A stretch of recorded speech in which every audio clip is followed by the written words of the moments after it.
topic we're going to discuss in this video here is forcing a flu vaccine on hospital staff, nurses, doctors, is that scientifically justified? And we'll be going through the scientific literature from the peer-reviewed medical science, and we'll be discussing that at the end of the video or midway. We'll start and end with that. But this is the reason I wanted to talk about this. All right, what they talk about, they said that there is a protest going on, protesters who claim that a nurse was fired after refusing a flu shot on religious grounds. You have the legal right. You have a legal right to practice your religion in the United States, thank God, without infringement of the government and other healthcare workers. You need to turn around and sue their butts off. Fine them for more, ultimately, than what? So I just want to applaud the nurses for knowing that is a religious belief in vaccines that drives pro-vaccine views, and that the science, even if they have to claim a religious exemption from vaccines,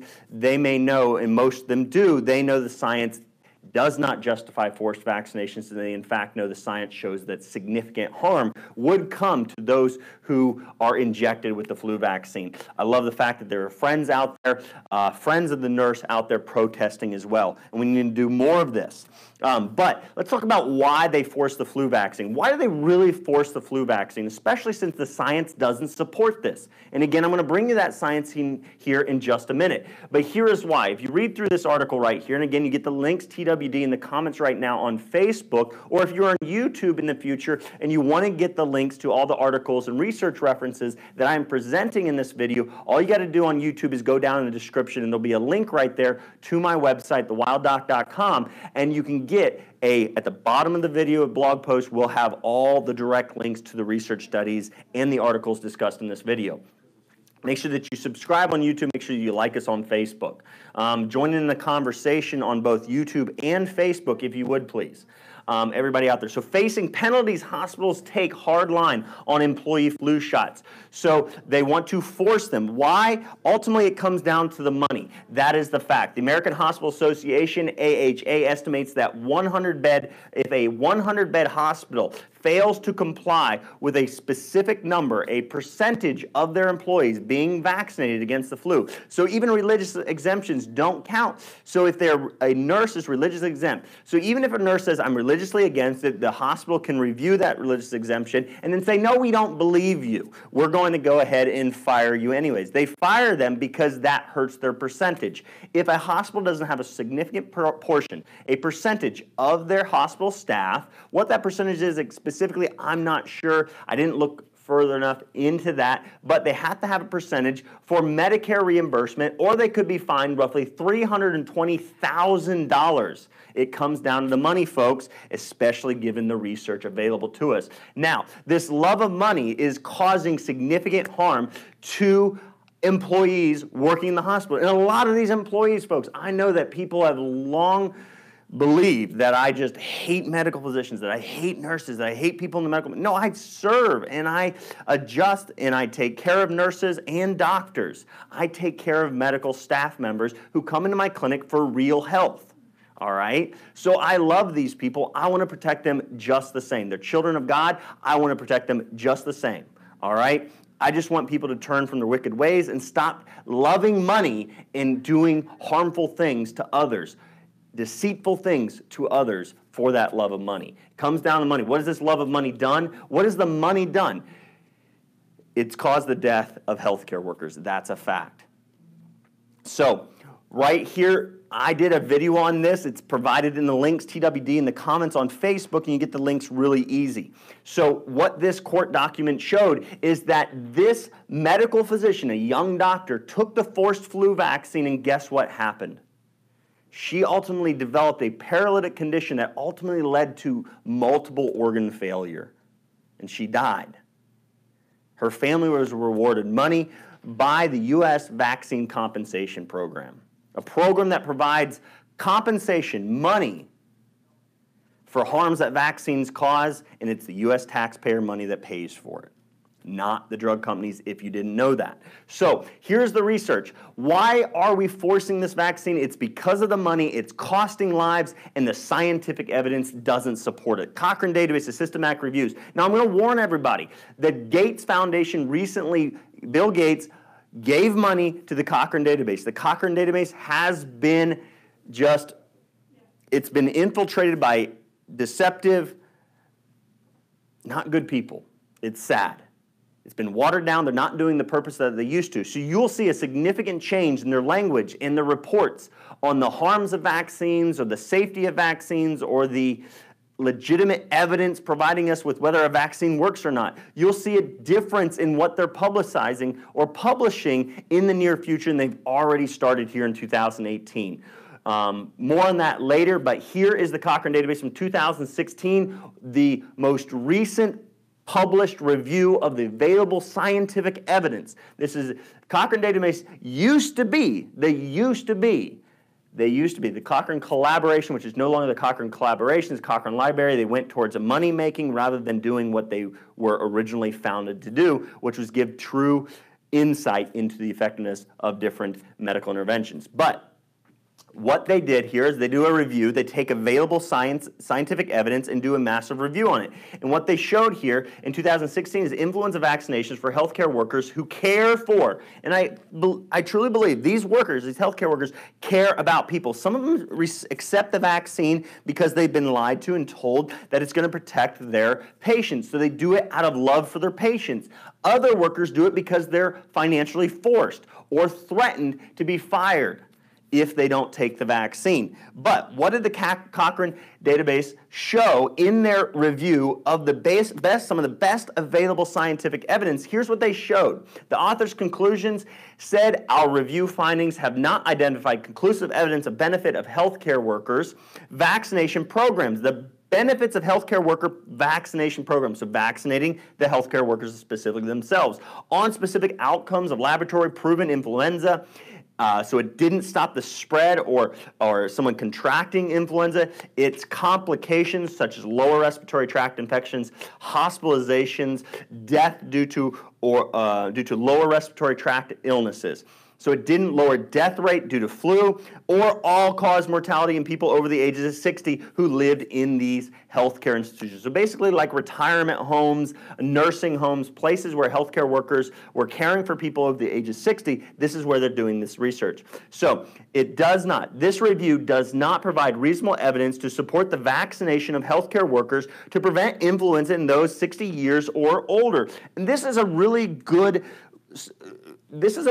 study. Why is that? And it can help us understand whether it would work in a hospital setting as well. So if you have a closed community, you're going to have better results if a vaccine worked, because they're not going out into the surrounding communities away from healthcare workers where they contract the flu as well. No, these healthcare workers are all vaccinated. They're the ones caring for, they're the ones surrounding themselves with these 60 and older patients. Thus, if it's going to work, if vaccinating healthcare workers is going to work to protect patients, protect people that their healthcare workers are caring for, it should work the best in a facility such as this, only seeing people over the age of 60. So other studies such as this, Eurosurveillance 2016, showed herd effect from influenza vaccination in non-healthcare settings, a systematic review of the randomized controlled trials and observation studies.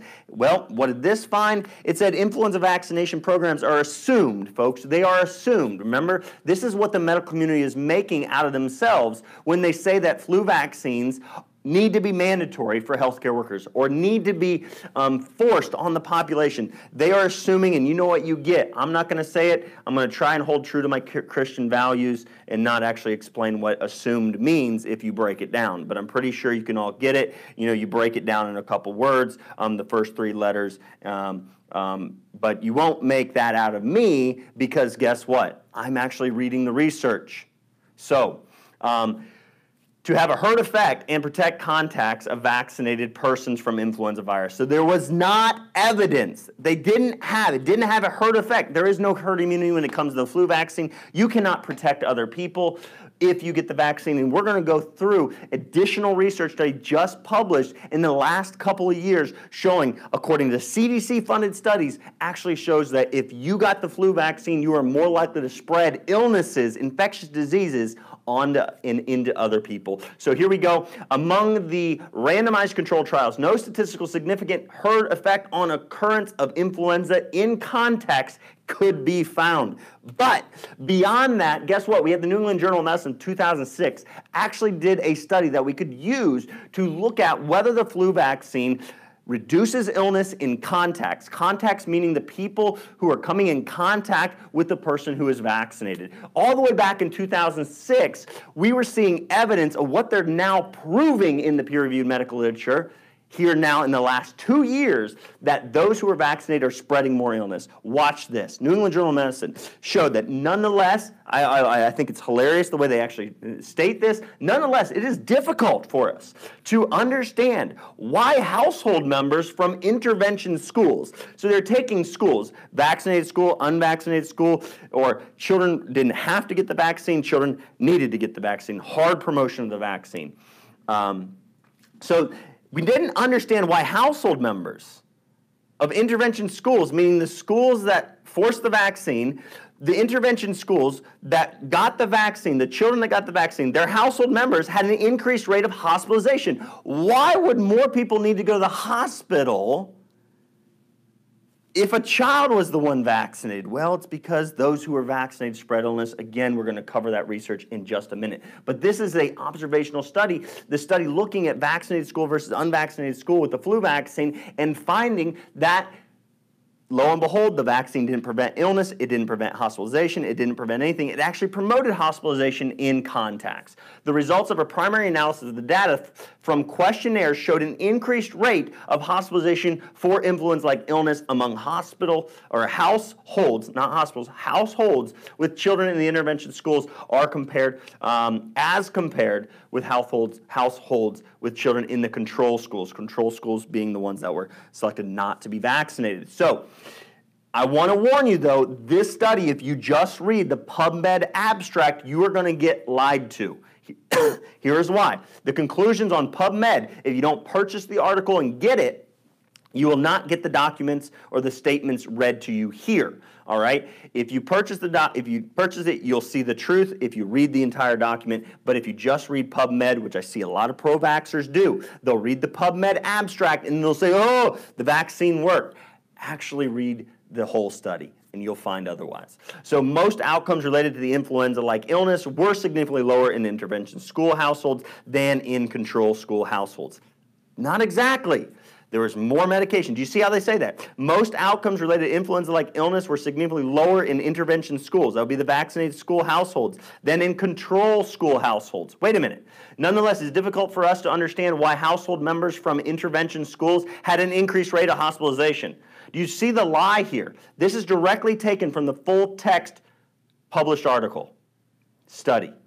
That is what they posted on the abstract. This needs to be taken off. They are blatantly lying. Just want to point that out. Going on, though, with more research showing us why forced vaccination in healthcare workers is not justified. Here we go. Increased risk of non-influenza respiratory virus infection associated with the recipient or receipt of inactivated influenza vaccine. So getting the standard vaccine for the flu, they showed that we did not observe a statistically significant reduction in confirmed seasonal influenza infections in those who got vaccinated. Beyond that, though, we identified a statistically significant increased risk of non-influenza respiratory virus infections. So they didn't see a decline or reduction in the flu in those who received the flu vaccine, but they actually saw an increased risk of other infectious illnesses in those who got the flu vaccine. And that study has been further confirmed. Now, I want to point out here, in reference to some of the media and the talk about this paralytic condition, this polio-like illness. I'm just giving this as a sidebar. I have not put out my full video on that. Stay tuned. Subscribe on YouTube if you want to see that, because that will probably be a YouTube video. But I am not fully settled in what I want to present and the way I want to present it yet, considering the evidence. All right? So they showed here Coxsackie, echoviruses, those things, enteroviruses, rhinoviruses, all these other infectious illnesses were increased in individuals who got the flu vaccine, especially children. What's that mean? It means that the flu vaccine weakens our immune system. It distorts our natural immunity, making us more susceptible to deeper deeper infections with other viruses, including enteroviruses, if you read through the body of evidence. So, the journal Vaccine, obviously they should know a thing or two about vaccines, funded by the CDC, assessment of temporarily related acute respiratory illnesses following influenza vaccination. So, taking this study into context to the argument that I'm presenting here is that forcing nurses, forcing hospital workers, it is all money driven, it is not scientifically based, and by doing so, the ones who deserve to wear the mask are the ones who are vaccinated, if you look at the research. So this study right here actually showed that children who got the flu vaccine were more susceptible, both in the first 2 weeks after the flu vaccine and continuously after, they were more likely to catch. They weren't less likely to catch the flu, so it didn't prevent them from getting the flu, but it actually increased their risk of all other influenza-like illnesses, all other influenza viruses, all other types of respiratory, the illnesses we would call the common cold and flu. You know what? They increase the rate. So what's that mean? If we do this in healthcare workers, and they have an increased risk of respiratory illnesses like staph and strep and pneumonia, which other research studies have detailed out the increased rate of pneumonia and strep and staph in people, the colonization, the growth of these bad bacteria and viruses in people who receive the vaccine. Those healthcare workers pose a greater threat than the unvaccinated. So, among children, there was an increase in hazards of acute respiratory illness caused by non-influenza respiratory pathogens post-influenza vaccination compared to the unvaccinated. They had an increased risk of non-influenza respiratory pathogens.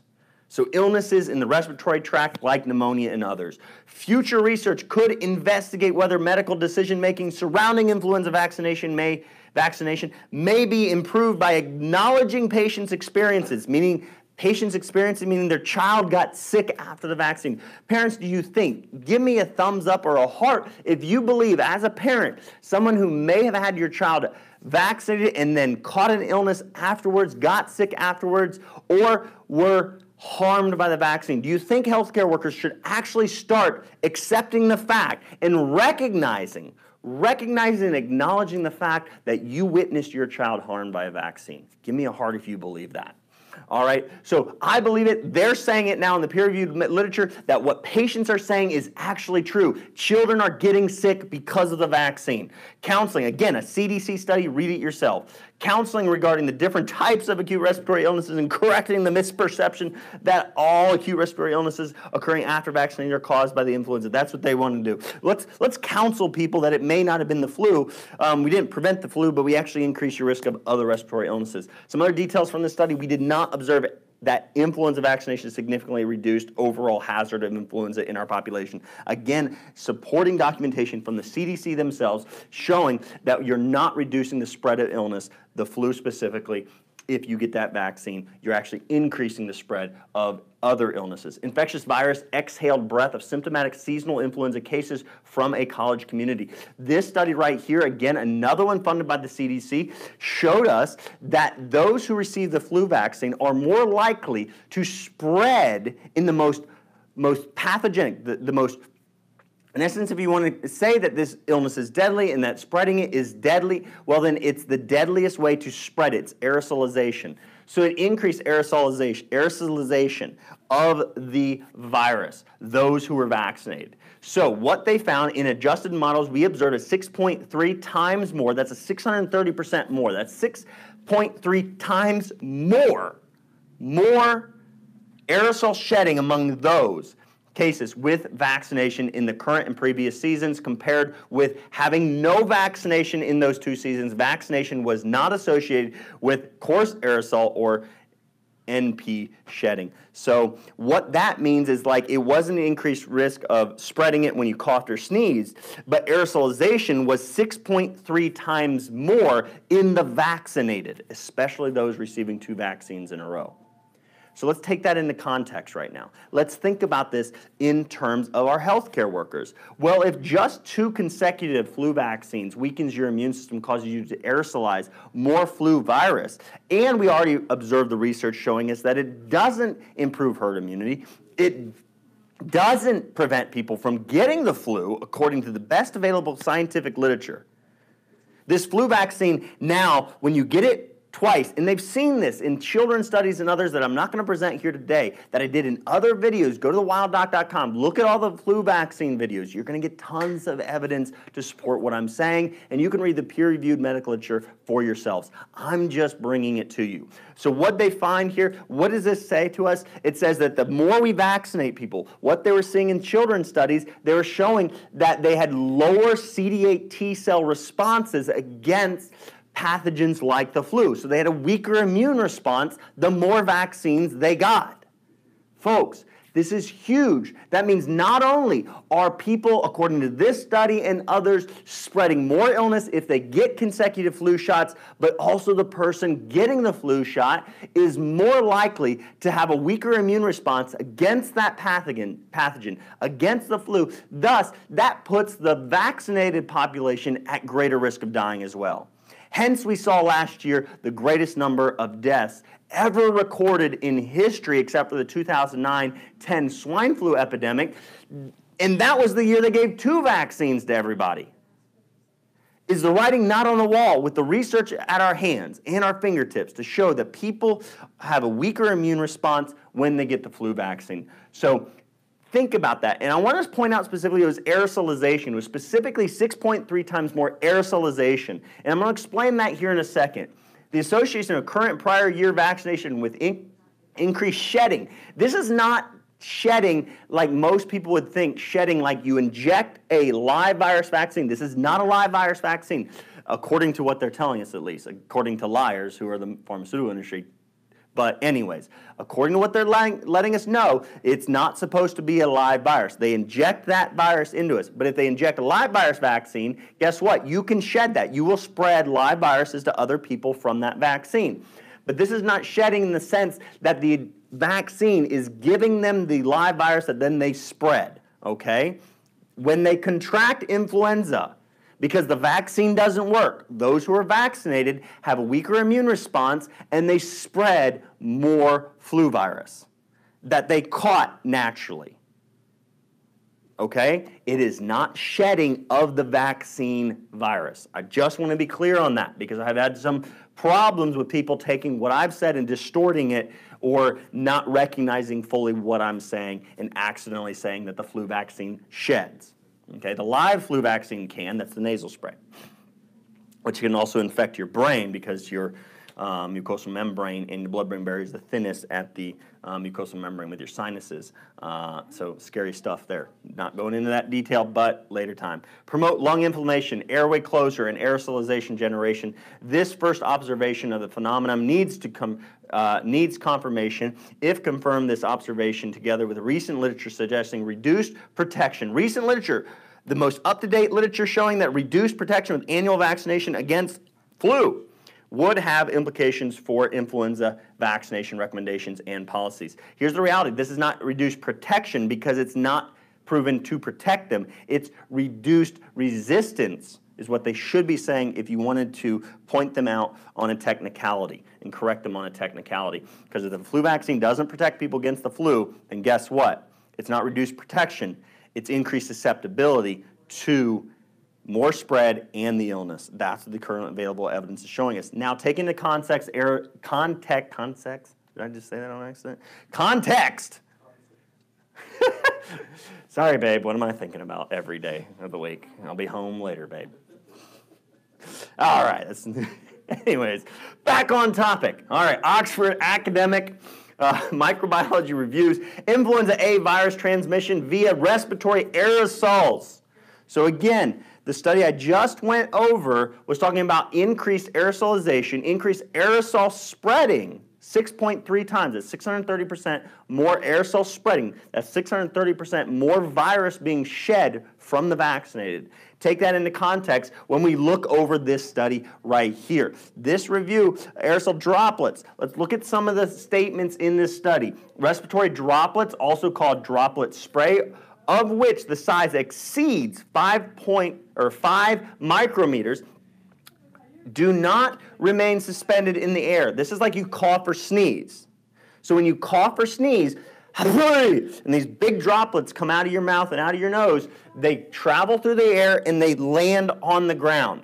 So what they do not remain suspended in the air and are propelled at a distance of less than a meter, but with sufficient momentum to directly hit the mucosa. So if you sneeze in somebody's face or mouth, you could infect them, in essence, when you sneeze or cough. Or if you wipe your nose and then you shake a hand and you handle a doorknob, you can spread it in that manner. But guess what? The best way is through aerosolization to spread it to other people. Going on here. On the other hand, small aerosols, which are defined as being smaller than 5 micrometers, have a slow settling. So when you breathe, every time you breathe, there are droplets coming out of your lungs into the air through your breath, and that's aerosols. Okay, I'm aerosolizing some humidity from my lungs, and there are going to be droplets that remain in the air that my staff will inhale, my patients will inhale. Well, if I had been vaccinated, I'd be spreading through aerosolization 6.3 times more viruses, flu virus, if I become infected because of that. So, have a slow settling velocity and can remain suspended in the air for minutes or even hours. These infectious aerosols can be widely dispersed in the air and be inhaled by susceptible persons who may be at some distance from the infectious source. So a nurse walking down the hall, not sneezing or coughing, even just breathing without a mask on, because she's been forced to take the flu vaccine, is aerosolizing more flu virus that can be wafted and spread everywhere in the hospital through the air vents and everything else, and into every single room she walks by. Folks, do we get and understand the ramifications of what this forced flu vaccine campaigns for the love of money is doing? It is causing nurses and hospital staff to become the transmitters of illness to their patients, the greatest risk to their patients. All right? An early study on transmission of influenza viruses using the ferret model, because you can't directly infect humans and watch what they do, you have to use animal models, and through that model made a strong case that transmission occurred primarily through aerosolization, not sneezing and coughing in direct contact with thick mucus. Moreover, concomitant infections, underlying respiratory diseases, asthma, age, overall immune competence, the level of host immune responses to controlling influenza virus infection, the nature of the natural resident flora, that'll be your gut microbiome, and many other factors could influence the degree of virus shedding in aerosols and respiratory droplets, and therefore the transmission efficiency. What does all that mean? That last statement I'm sharing with you from this research article means this. If we're looking at this study and the last, and we combine the two and we think logically about it, when we vaccinate healthcare workers consecutively, the first study showed us that they're more likely to spread 6.3 times more aerosol virus. They're aerosolizing more virus. The best way to transmit that infection to other people. All right? And then we look at the host immune response, and controlling that has a big bearing on whether they aerosolize and how much they aerosolize. So take that previous study again and think about that. That means we are harming the immune system of all these healthcare workers. And I believe these people care about people. They want to help their patients stay healthy. They want to help save their lives. And it's the greed and love of money, and it's the forced vaccination campaigns that are placing these healthcare workers, or putting these healthcare workers in a position where they're the ones most likely to spread the illness and possibly even mean they kill their patient. Folks, it's the vaccine that's causing the greater number of people dying. I know that without a shadow of doubt in my mind. This right here, this evidence proves it. It's unscientifically justified to force vaccinate healthcare workers. It's costing people their lives. It's spreading more illness.